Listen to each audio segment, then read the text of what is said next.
Hello and welcome to this round 5 here at Pro Tour Amonkhet.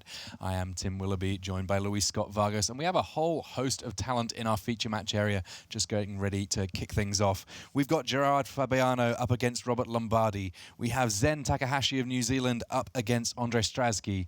There is Travis Wu against Samuel Pardee, but to start things off, we're going to head down to our feature match area to see Kentaro Yamamoto against Joel Larson in a heavyweight matchup here at Pro Tour Amonkhet.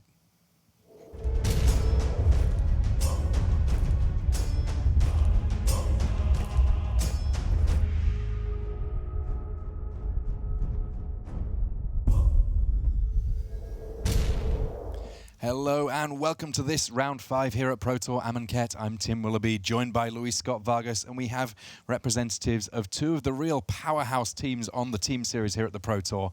First up, we have on one side of this matchup the man Joel Larson.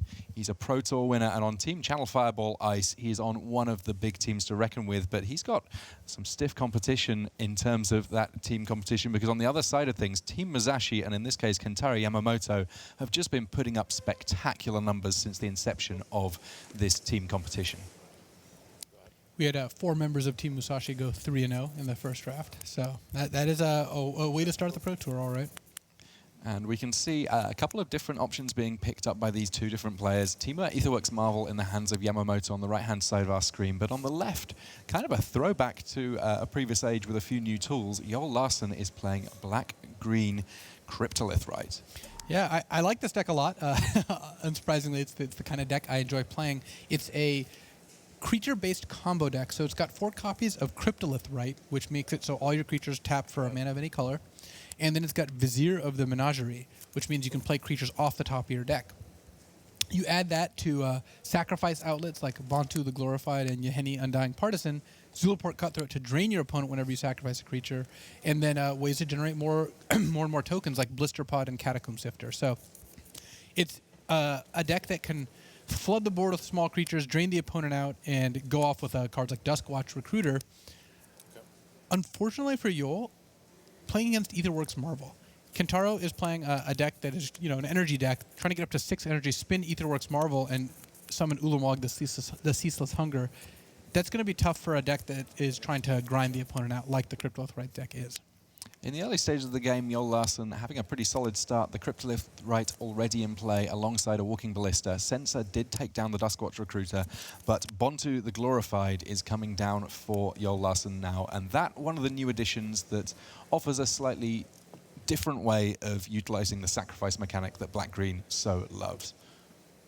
Bantu, she has Menace, so she does a very good job of threatening planeswalkers, and each time that Joel sacrifices a creature for benefit or even uses the last counter on Walking Ballista, Bantu gets to attack. And because of that, she pressures the opponent's life total very quickly.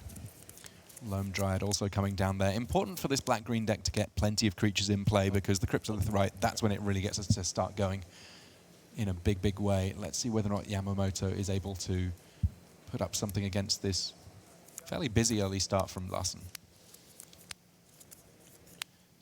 So Kentaro does have the Aetherworks Marvels, not quite at 6 energy yet, but if he wants to summon something like Whirler Virtuoso, he'll be at 6 energy next turn.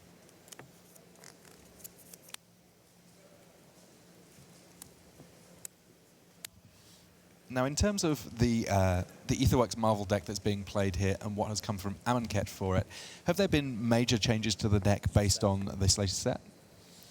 There aren't any new targets for it or new big things to put into play off Aetherworks Marvel. It looks fairly similar to the previous iterations, though Dissenter's Deliverance and Censor are both interesting additions because they're reactive spells that also have cycling, and it means that the deck can be a little bit more interactive, but also still be able to find its combo pieces.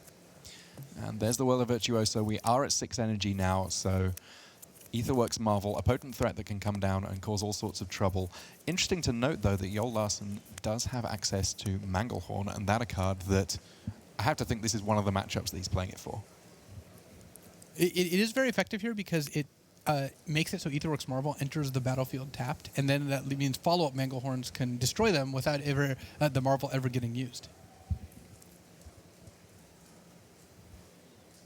for now, Joel Larson, kind of assembling pieces of the puzzle. He is a player that is used to playing these style of decks. He was one of the Eureka team that first really rose to substantial success with the Rally the Ancestors deck. He wasn't one of the initial designers of it, but certainly perfected it in play alongside various of his teammates. And I know that this is the kind of intricate deck that he does enjoy playing greatly.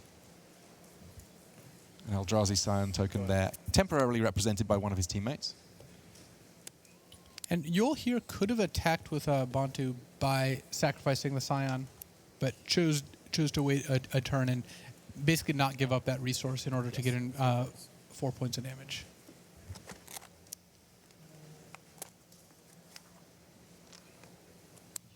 The Eldrazi Scion from next turn onwards will be able to tap for mana and sacrifice itself for mana. So in spite of the fact there's only 3 lands in play for Joel Larson here, he's got plenty of options available he's going to be able to cast in a single turn. And here we go. Marvel spin, looking for an Ulamog, and in fact, finding one. Now, the indestructibility of that god, not a big factor in the face of legendary Eldrazi. Exiles, Cryptolith, Rite, and that god there. So the most difficult permanents to deal with equally easily for Ulamog as just about anything else. And Kentaro's deck doing exactly what he built it to do. It stalled the game with Harness Lightning and Whirlwind Virtuoso, generated enough energy, played Aetherworks Marvel, summoned an Ulamog, ate Yol's 2 best permanents, and then now is going to try to finish the game by attacking with Ulamog.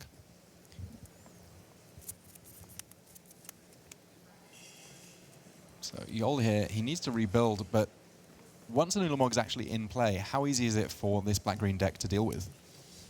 Well, the black-green deck certainly cannot kill Ulamog.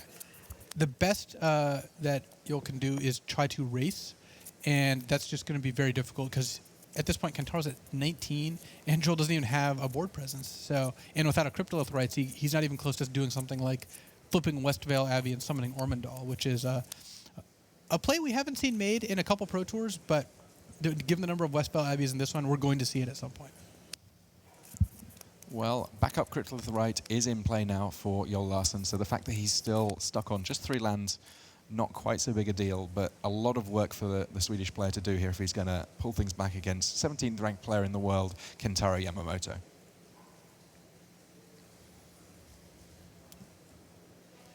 You can see there that in terms of what's going on in Yamamoto's hand, not a great deal, but that's kind of because he's already made his big move. Having Ulamog in play means that he doesn't need to worry too much about what extra backup he might have in terms of support in hand too much, because even if Ulamog gets blocked every turn, it is still eating Joel Larson's library, and it won't take too many turns for it to close out a game. Kentaro also, with that Harness Lightning in hand, is only 3 energy away from getting another Marvel spin. And if he blocks with something like Whirler Virtuoso, he gets 1 energy. There's a lot of cards in his deck that he can draw that gain him energy, so wouldn't be surprised if he got to use Aetherworks Marvel again this game. I mean, I suppose that given that Bontu is indestructible, it does make a fine blocker for many of the big creatures in the format. It's just the fact that we do have Ulamog just eating away at Joel Larson's deck that means that he will not be denied. Usually it takes 2 attacks before it's lethal, but this early in the game it might take a 3rd. Either way, without Joel actually making any forward progress on Kentaro's life total, well, we flipped one of the Bontus into the... Good try. That's one way to get around indestructibility, I suppose. I guess one cool thing about having a deck that's utilizing Ulamog and actually gets to attack in with it is that Yamamoto here getting a lot of additional information. I'm sure that he's familiar with this deck in abstract, but there are always little individual nuances that teams put on lists, and having that extra information in game 1 may make his sideboarding a little bit easier. Actually, my guess is that he may not have seen this deck at all, because I did not hear much about this deck coming into the tournament, and besides the members of Team Channel Fireball, Ice, and Face to Face playing it's been fairly quiet on Magic Online too. So it's possible that Yamamoto's learning about the deck, though. As someone who has prepared extensively for the tournament, I'm sure he can figure out pretty much what's going on. 10, 14, 18, 20, 7. 27 cards left in your Larson's deck, so Ulamog will not be able to eat up the remainder of your Larson's cards just this next attack, but one has to think that when there's 7 cards left, Larson is going to be hard pushed to come back in this one.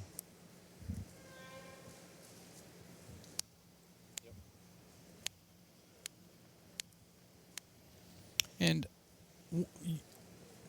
Joel chose to take the damage from Ulamog. He could have sacked a Scion to make it so Bantu was able to block.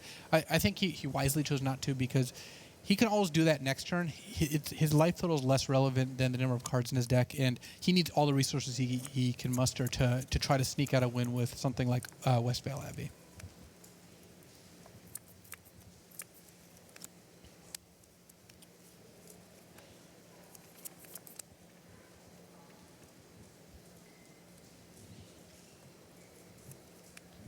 So Yol here working with...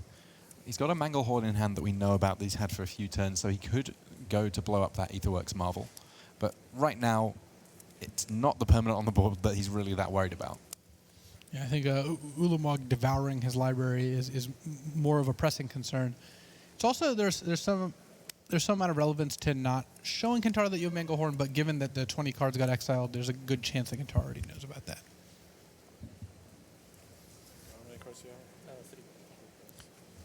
3 cards in hand for Yamamoto.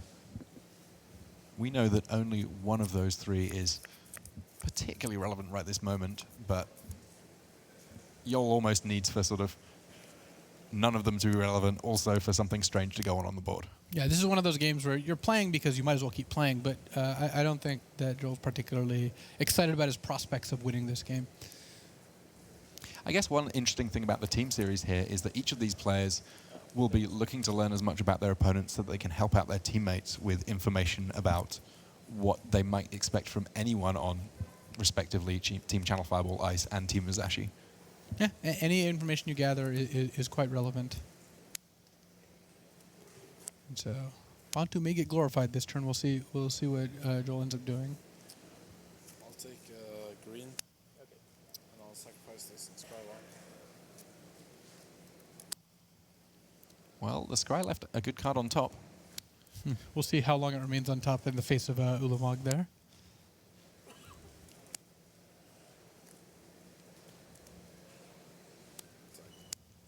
Double Manglehorn does a great job of making sure that Aetherworks Marvel not worth worrying about. Sense of the draw there for Kentaro Yamamoto. 7 cards. Yep. Having counted his deck the previous turn, it means that now Yol Larson able to shortcut a little bit, finding 20 cards on top.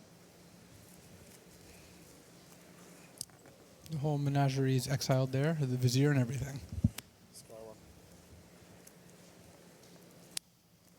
Vizier then Menagerie, definitely able to make this this deck feel like it's comboing off in a big turn. Yeah, especially with Cryptolith Rites, you cast 3 or 4 creatures in the same turn, which is pretty sweet. 15 life for Kentaro Yamamoto, though. Looking likely to be a bit of a hill for Yol Larson to climb right now. Another Harness Lightning there drawn off the cycle sensor.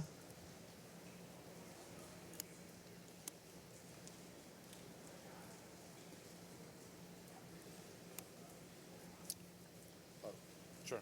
Okay. Verifying that Kentaro was going to indeed spend the energy required to kill the Catacomb Sifter, which he, of course, did. Yeah, I guess that's one of the things with this specific list is that sometimes you just want that energy from Harness Lightning. Well, it took a little bit of time to finish things off there, but Kentaro Yamamoto does pick up game 1 against Yol Larson. We will, of course, be back to see the conclusion of that match soon enough, and indeed plenty of other magic from our feature match area. But first, these messages. Want to play in the next Pro Tour? Qualifiers are happening this weekend on Magic Online. For more information, visit mtgo.com.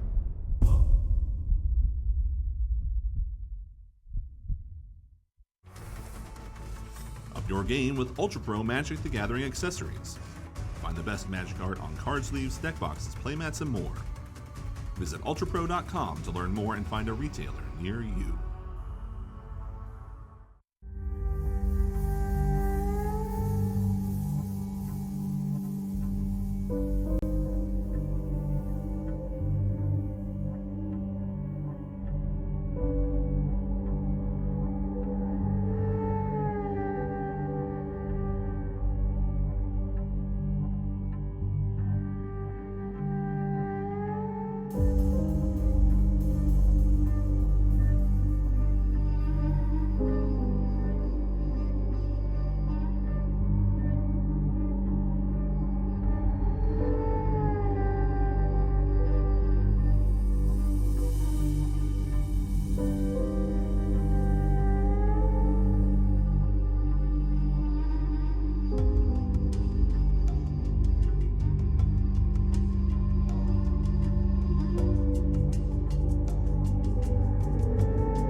Hello and welcome back to this round 5 here at Pro Tour Amonkhet. We've just seen our first game between our main match between Larson and Kentaro Yamamoto, where Aetherworks Marvel was able to pull things off in pretty spectacular fashion with a spin and a hit right away on that Ulamog. But we're going to get a chance to look in on one of our other games here in our feature match area. Plenty of magic going on around here, and we see, well, something fairly familiar on the left-hand side of the screen from Sardi. He's also on a Cryptolith Rite deck, but on the other side of things, Travis Wu with zombies, and interestingly, and possibly appropriately for this Lingering Souls team member, he's not just mono-black zombies, this a black-white zombie list. And Luis, what might that signal in terms of differences for deck lists? One of the main differences is the black-white zombie deck has a bit more reach. It has cards like Wayward Servant that are able to drain the opponent out even if they've stabilized the board. And it's got a little bit more flexible of removal. You've got Anguished Unmaking. So remember last round we saw Martin Yuza playing mono-black zombies, couldn't deal with the new perspectives. You know, it was kind of just sitting there hoping Musashi always so fizzled, which he did. However, Travis Wu has Anguished Unmaking. He can exile new perspectives or any other problematic permanent. And speaking of problematic permanents, what do we got going on here? Yeah, Ormondal Profane Prince, thanks to Transformed Westvale Abbey, is a very big deal indeed here. Zilliport Cutthroat as well, triggering off all those sacrifices. So life totals changing fairly substantially, and this big flying lifelink creature, bit of a problem for Travis Wu. In spite of the fact that he picked up the first game there, it looks like he will be going to a game 3 against that number 15th ranked player in the world, Sardi. It did not take long for us to see Ormondal finish a game on camera here. Yeah, Ormondal, as much as he really wants to be in the game, he doesn't want the game to last very long at all. And in the meantime, our main match looks like they're just considering their opening hands. We're going to be able to jump back to that one right now and see how things are going between Larson and Kentaro Yamamoto here in this game too. Blisterpod coming down initially for Larson. Look, I've been there and done that. The turn 1 Blisterpod, turn 2 Blisterpod, no land drop, go kind of sheepishly. That's where Yoel's at right now. I mean, is this a deck that chooses to cut things a little bit light on the number of lands that it plays? It's playing 22 lands, so that's not an insanely small amount, though. With the 4 Cryptolith Rite, it actually ends up pretty heavy on mana sources. Pretty good chance that Joel has Cryptolith Rite in hand and maybe kept a one-lander, though it actually looks like he may have just kept a landlight hand, hoping to scry into and then hit a couple lands here.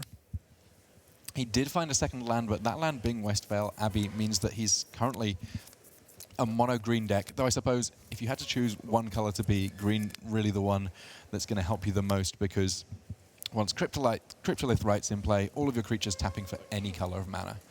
In the meantime, plenty of different colors of mana available for Yamamoto. A Rogue Refiner coming down, drawing him a card, gaining him some energy, already at 4 energy because there's already been an attune with Ether. We're really close to seeing that wheel get spun again. Another Aetherworks Marvel potentially not far off for Yamamoto here. It looks like Yamamoto's actually missing his 4th land, but he's got all the time in the world here. And there's actually a pretty good chance that Yamamoto did not want to block a Blisterpod. Yoel's happy that Yamamoto did, because making a Blisterpod into a Scion let him cast a Tireless Tracker instead of just doing nothing. Yeah, that Tireless Tracker, if he finds lands, will be spectacular in getting him to get all sorts of things going. It's kind of an all-or-nothing thing, though, really, when you're already short on lands, that Tireless Tracker just reminds you of how bad it is to not have more. Yeah, like, if you had lands, that'd be great, but you don't have any lands, so I guess I'll be a 3-2. Glimmer of Genius there, coming for Kentaro Yamamoto. That's how you find additional lands. Right on the top there. Yeah, and with a Marvel already in hand, up to 6 energy now, I think we're going to see the wheel getting spun, as it were. Attune with Ether, the pick there for Yamamoto, even more efficient than drawing a land in a way.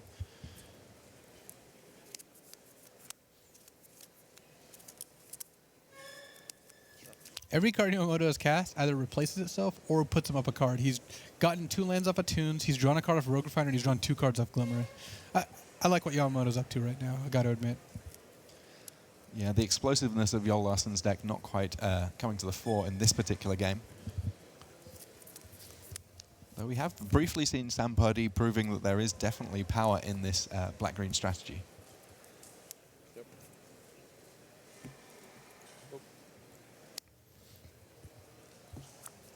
Yamamoto there, just filling his hand up. And last game we saw Yamamoto choose to use Aetherworks Marvel main phase to deal with Cryptolith Rites before you all had a chance to untap and use it. This time he's waiting. Doesn't see a pressing need to see what's hiding in the Marvel this time, but he likely will use it at the end of the turn, or potentially if Joel attacks in order to ambush whatever Joel attacks with. Loam Dryad from Yol Larson means that even though he has not yet drawn a black mana producing land, he does have a kind of backdoor way of getting that black mana if he really needs to. And Manglehorn forcing the issue on Aetherworks Marvel.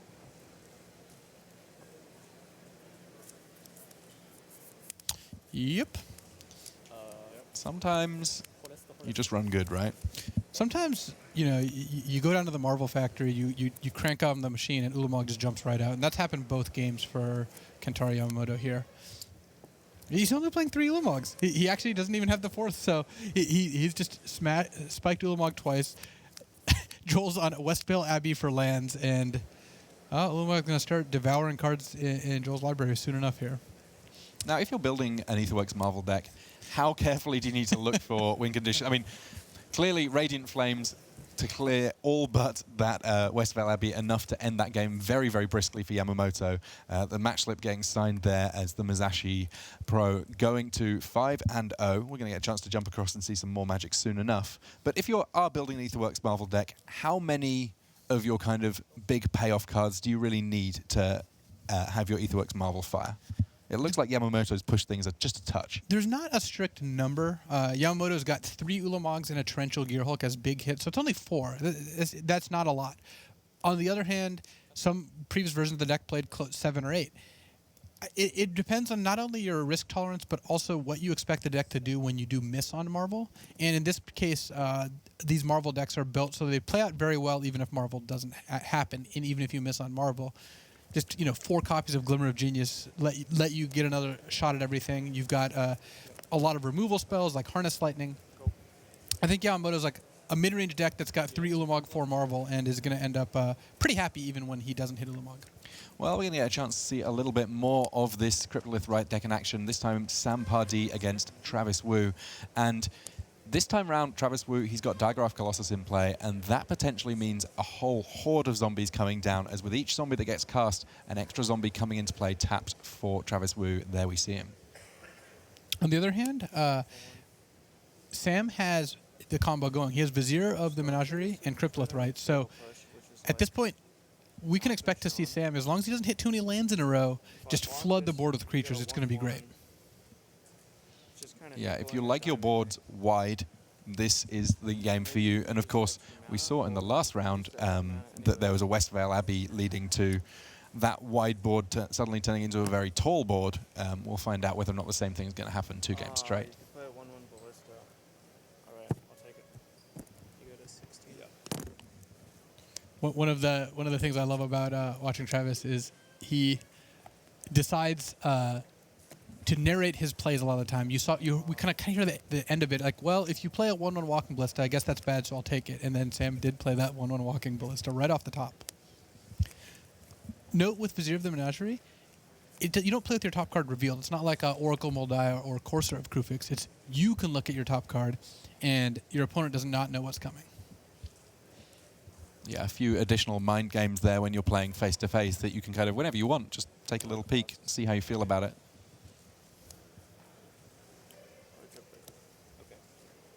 There's a Crypt Breaker, and of course, now that there's 2 copies of Digraph Colossus in play, every zombie generating 2 more, and 3 zombies each represent an additional card for Travis Wu if he chooses to go down that path.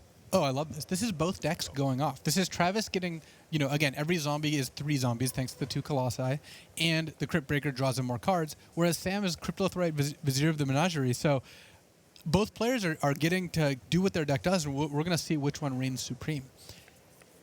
It seems like Travis has a more consistent engine here, so I wouldn't be surprised if he outnumbers Sam. But, yeah, Sam has the initiative. Sam is his turn right now. He gets to play a bunch of cards. It's possible that Sam can end up in a position where he just floods the board as well. Yaheni Undying Partisan coming down for Sam Pardee here. That kind of an interesting one. another sacrifice outlet, and one that is not going to cost anything more than the sacrifice itself. And with haste, there are some matchups where I'm sure that can just suddenly create a big, big attacker indeed. Zilliport Cutthroat sat there, combining very, very well with free sacrifice outlets. Sure. So these are not summoning 6. So you could get Ballista, you could kill these. This would become a 4. Which would put me to 12. Okay. I figure if Travis is going to go ahead and do our jobs for us, we should just listen to what Travis has to say. And why not? Yeah. Don't love blocking. If I block with a zombie. It's a matter of how important is 16 life. There's 2 life here. Pretty important. 3, 4, 5, 6. You have no cards? None. He does have a card on top of his deck, though. And Travis does not know whether that's a creature or not. These are not going to block. I'm going to pay 1 life to draw a card. You get a 15, yeah. So Travis debating on the merits of how much does the 2 life matter? What happens if he blocks and Walking Ballista cranks up and shoots something? What Sam has access to? Ultimately, it looks like he decided not to block.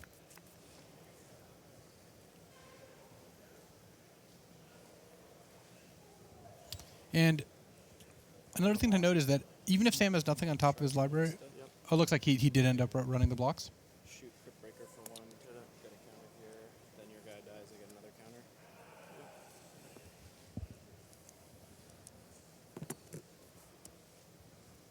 You can go. So the net result of that is Travis lost a 2/2 zombie token and a Crypt Breaker. Sam tapped all his mana for Walking Ballista, and Yeheni is now a 4/4. Unfortunately for Sam, Travis does have access to Anguished Unmaking in his hand, which can exile anything, including Yeheni. But Sam has a lot of problematic permanents out. Do you go after the Vizier, Yeheni, maybe even Cryptolith Rite, Walking Ballista? No cards. It really depends on what Travis thinks is the biggest threat here. And my guess is that either Yeheni or Vizier are slightly more threatening, but it looks like that might not be on the table. Big play there in Lord of the Accursed for Travis Wu, generating still more zombies, pumping all of the zombies that he has in play, and at some point later on potentially giving menace to the entire board of Travis Wu, and that representing a lot of damage coming the other way. Sampardi on 21, he can gain life with Zilliport Cutthroat, but 4, he's taking a lot. 5, 6, 7, 8, 9, 10, 11, 12. I think that draw potentially did give Travis the advantage here, but 5. it's not by a huge amount because Sam could easily string together three or four creatures on the next turn. You can see there are advantage bars. Sometimes it's hard to read these boards, as Travis is kind of explaining to us. 3, 4, 5, 6, 7 creatures coming through. I need, say that I even have 6 blockers. 3, 4, 5, 6. So Travis saying, well, you have 7 creatures coming through. Assuming I have 6 blockers, what happens then? He's just counting out. If I have 5 blockers left, would I die? Just blocking random things. Just blocking random things has been called. And usually, to get insight into what a player's 4, 5, 6, 7, thinking, you have to watch like a stream or a video. Sometimes you get to watch them in the feature match. Okay. Now I wonder how much does Travis talking through his plays advantage or disadvantage Sampardi? He's giving up information, but equally by vocalizing it, he might be helping his own thought processes. My assumption is that it's mostly just to help his own thought process. He could be running a kind of game where he's like saying like, well, I guess if you attack with everything, I die, and then hoping Sam does that even if it's the wrong play. I think that's not what Travis is doing. I think Travis is just working things through, and this is the best way for him to do that. Well, by comparison, Sampardi here, a study in silence, but he's got a lot to consider here. I would not expect to start hearing Sam narrate his game.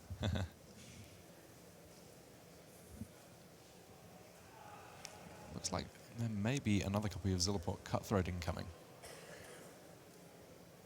Gonna float 2 black. And sack, make a token, drain you for 1. Sack, make a token, drain you for 1. 13.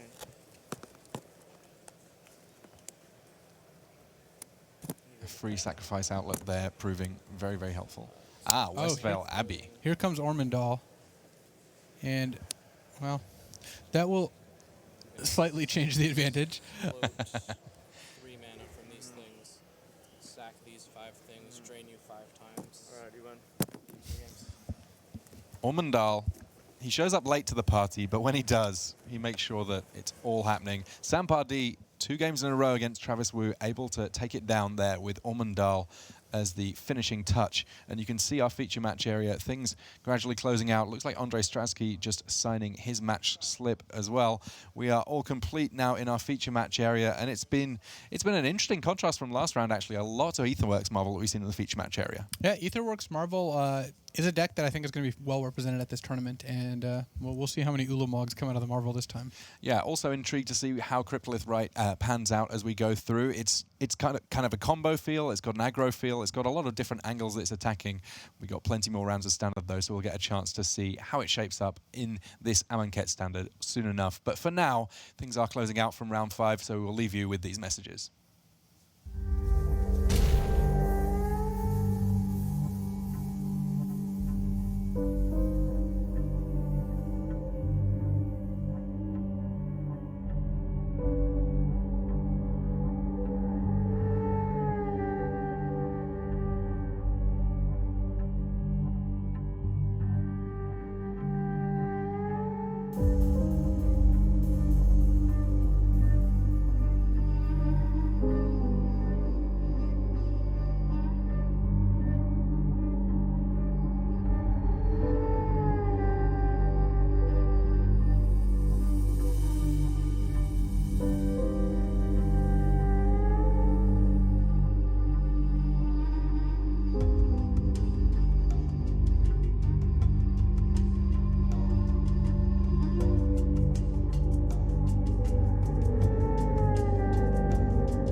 Welcome back to the news desk, closing in on the end of round number 5 of 8 here on day 1 of Pro Tour Amonkhet. If you're new to coverage, you're very welcome. I'm your host, Rich Hagan. Maria Bartholdi and the rest of the crew will be with you over the next hours and days. Now, the way it works, we play 8 rounds today. Then, if you've got 4 wins or better, 12 match points, 3 for every win, 1 for a draw, none if you lose. Most matches go 3 or 0. At that point, if you get to 12 points, 4 and 4, you get to come back tomorrow. We'll draft again 3 rounds within your pool of 8 players, and then it's back to standard, the format we're playing right now behind me. 5 more rounds, that's rounds 12 through 16, at the end of which the top 8 players will advance to Sunday action. And there it is, a straight bracket. You'll see quarterfinals in the top half of the bracket, 2 pairs, bottom half of the bracket, 2 pairs. They come together through the semi-finals. Eventually, you've just got the 2 finalists left, and $40,000 and 30 pro points go to someone for around about Sunday tea time here in Nashville, Tennessee. So, what's going on? Well, Brian David Marshall was out and about this week in and around Nashville talking to some of the biggest names in the game. But to be fair, one of the teams that he talked to, they didn't really know they were going to be one of the big names coming in. Kind of a ragtag band, as one sci-fi show once said. So why don't we find out a little bit more about Team Lingering Souls?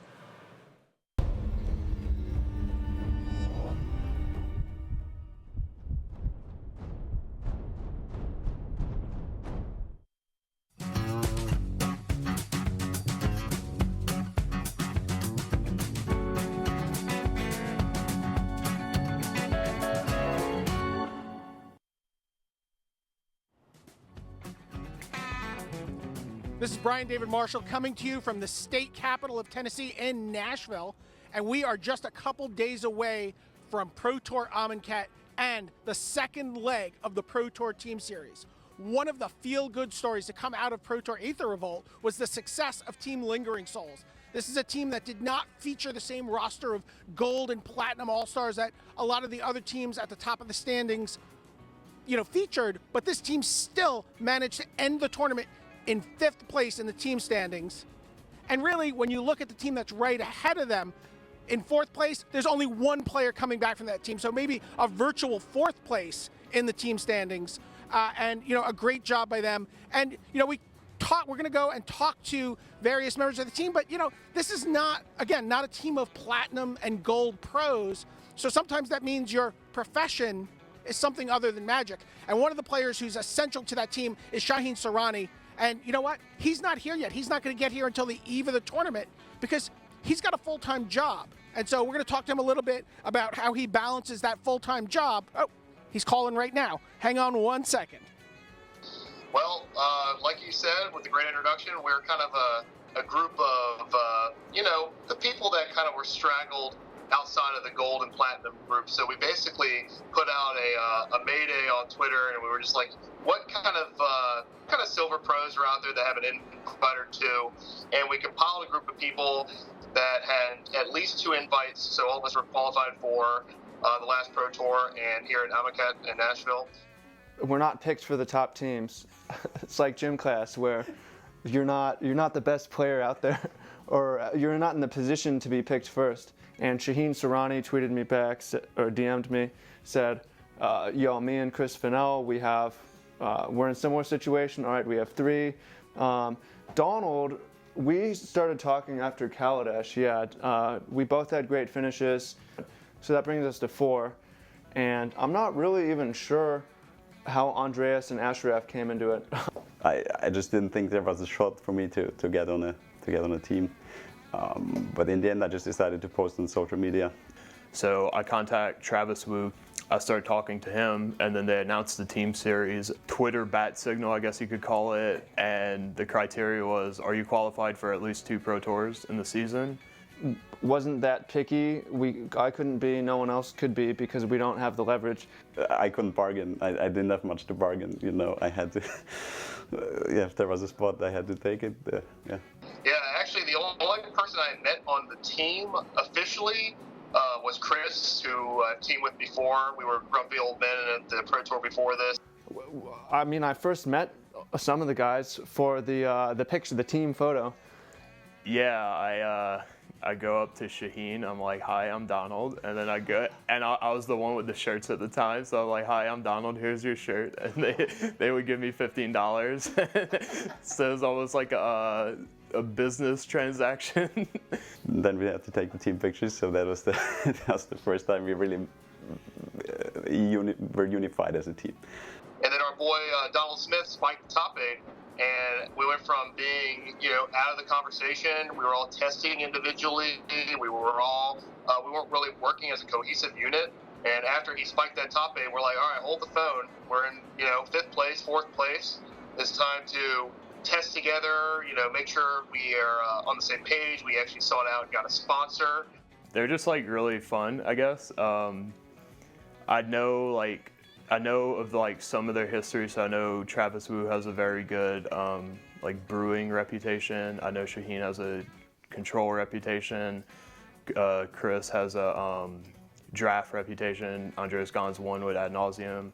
Chris Fenel, he's great at limited. He's one of the best. Shaheen is just he's just really busy with his full-time job, so he has to make some sacrifices. I remember him at Team GP Mexico City. He flew in on Saturday morning and he missed deck building. Donald obviously is very skilled, and he took an existing deck, but altered it enough to be very successful. I am a gold pro. That's about all I have to say because my career started in Theros about 3 years ago.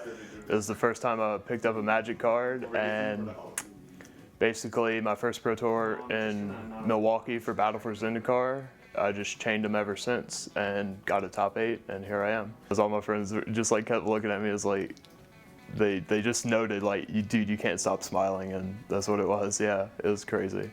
I still can't believe it.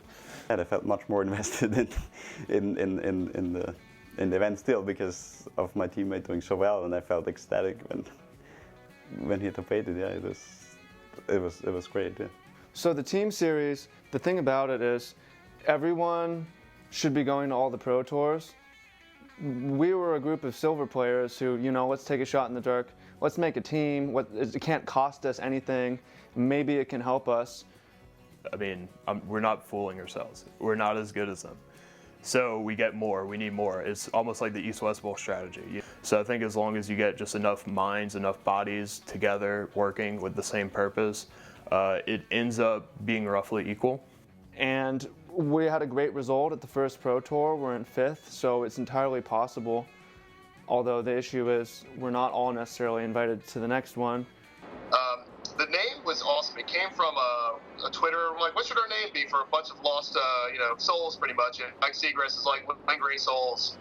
And then everybody on Twitter, Ruben Bresler, all this, said, lock it up. That's the name to go with, Lingering Souls. So that's how the name came to be.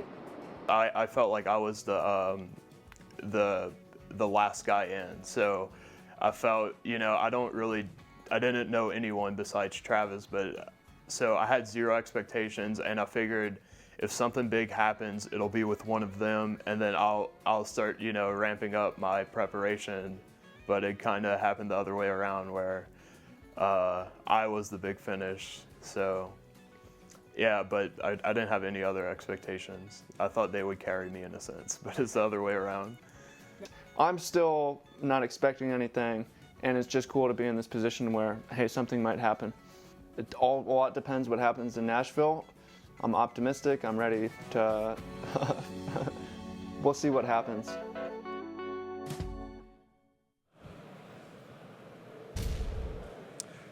Great stuff there from Team Lingering Souls, one of the real up-and-coming success stories from the last PT. How are they doing this time around? Well, they've got some great players, and someone who's known notably as a limited player, one of the real all-stars on that format, is Chris Fenel, and he's just behind me on the floor with Brian David Marshall. Thanks, Rich. I'm here with Chris Fenel. Chris, we went to the house. We did an interview with Team Lingering Souls. Where the heck were you? Yeah, sorry, I'm a grown man. I got to work. I was doing the lawyer thing. I flew in Wednesday morning, so I wasn't there on Tuesday to see you, unfortunately.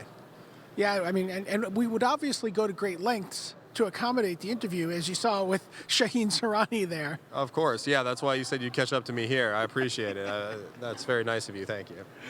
So now, you get in late for playtesting, and as is often fitting at these Pro Tour things, you're reaping all the rewards. The tournament's going pretty well for you so far, right? Yeah, so far 5-0, 10-0. Haven't lost a game yet. Deck's been running smooth. Draft deck was very good. Haven't played a Magic tournament that's run this smoothly in a long time, so it's going well. Now, I'd love to hear from you what you think about this draft format. Obviously, you're one on that short list of drafters when people are forming teams. How do you approach Amonkhet draft, or what do you think of this Amonkhet draft format? I actually think it's slower than most people think it is. I've heard a lot of people say that they think Exert makes the format faster. I seem to think it makes it slower. That means their creature's only attacking every other turn instead of every turn, which means they have a lot more damage to deal. I just think that being in the right colors really, really, really rewards you in this format. If you're in the right colors, your card quality is twice as good than if you're fighting. So really just having experience and being able to take higher risk picks and throw them away when you don't need them and make sure that you end up where you're supposed to be is just extremely rewarding. Now, we got a story from a couple of the guys in the house about, like, did you guys legitimately just all, for the most part, meet for the first time as you were handing out T-shirts at the venue? Yeah, I actually walked up. They handed me a T-shirt. I didn't even know if I recognized the person that handed me the T-shirt. I didn't know we had a person in top 8 until Sunday. Somebody told me. So we decided that since we got 5th at the last one and we actually have a legitimate shot, we would work together. And we actually had great communication. We had forums. Everybody was talking. Unfortunately, I didn't get to play much, but we had people that played a lot and then people that contributed in other ways. So it worked out. It really, honestly, I've had 10 and 15 person teams that I've worked really hard on getting the right people in that didn't work as cohesively as we did. So it was rewarding. It was good. I liked it. You mentioned that top 8 performance. That was, of course, Donald Smith. Donald's someone who's quietly had a lot of success on the Pro Tour. He's got multiple top 25 finishes. He's now got this top 8. What has that been experience of getting to know this new person who's making his name on the Pro Tour been like? It's so interesting because I play so differently. I play so intuitively. And sometimes watching Don play, Don is very mechanical, and he wants to learn everything and go through iterations. And I just want to do what I know that the right play is, but I can't always tell you why. So it's interesting playing with him and watching him go through the iterations and just talking out games. And it really helped me. I mean, we just played a couple Zombies games that I watched him, and he would tell me, well, he could have this and this. It's better to maybe play a discard spell and then this because he might do this. And those are the types of mistakes I make in Standard just from lack of experience in playing in Standard, which I don't make those mistakes in Limited. So. Well, he's not making those mistakes in Standard. He's 2-0 right now, 5-0 so far in the day. Chris Fenel, the Gator Mage, on Team Lingering Souls. Sending it back to you, Rich. Yeah, congratulations to Chris Fenel, 5-0 and counting. Lots more coming your way. Now, but before we get to that, I want to talk about someone who is not on a team at all. And not surprising, it's his first Pro Tour, and he's starting young. Nick Harms is only 13 and is about to get underway. How's he getting on? Yesterday, he had a chat with our own Miss Maria Pants, Maria Bartholdi. I'm here on the floor with 13-year-old Nick Harms. Did you know you're the youngest person qualified for this Pro Tour? Awesome. He's from Toronto. Tell me a little bit about how you qualified. So I did a PPTQ at my local game store just for fun, to be honest, and that I won. And I moved on to the RPTQ where I just did well enough to top 4, and now I'm here. So walking into this venue, it's a lot to see. How do you feel being here at your very first PT? I can't keep my eyes still. I'm just looking around for all these famous people that I've seen so much of, and it's nerve-wracking, but... Tell me a little bit about how you decided what to play in Standard here. So I had my own ideas for the deck I wanted to play. I was going to play black-green, but it felt... then I got an email from someone close-ish to me who also goes to my LGS and saying that I should play this deck instead of that, which is Mardu. And they figure it's like the most consistent version, so I'm on that now. What are your goals for this Pro Tour? Just do as well as I can. Just like play to the best of my ability and, finish. I want to make it to day 2 because that would make the trip more worthwhile. But yeah, I'm just here to have fun. Why do you love playing Magic? Well, it's something a lot of my friends do, and it's just I can go to my local game store face-to-face, Toronto, and I could just go and just play and kind of be myself there, and it's skill-intensive, and I like math, so. And we're here in Nashville, so I have to ask, what's your favorite country song? I'm not like a big listener, but I like a Garth Brooks song called... His mom is saying, thank God I'm a country boy, John Denver. Do you know that song? Yeah, we listened to it in the car on the way here. Okay, we'll choose that then. Good luck to you this weekend. Thank you. Garth Brooks. Yeah, didn't expect to say that name out loud at a Pro Tour. Mind you, we are in Nashville, so there we are. All right, so country music fans, rejoice. Possibly. Right, it's Deck Tech time, and well, this is convenient. A Lingering Souls has made his way to the Deck Tech area. Top 8 man last time around. Let's have the inside track on another deck with Donald Smith.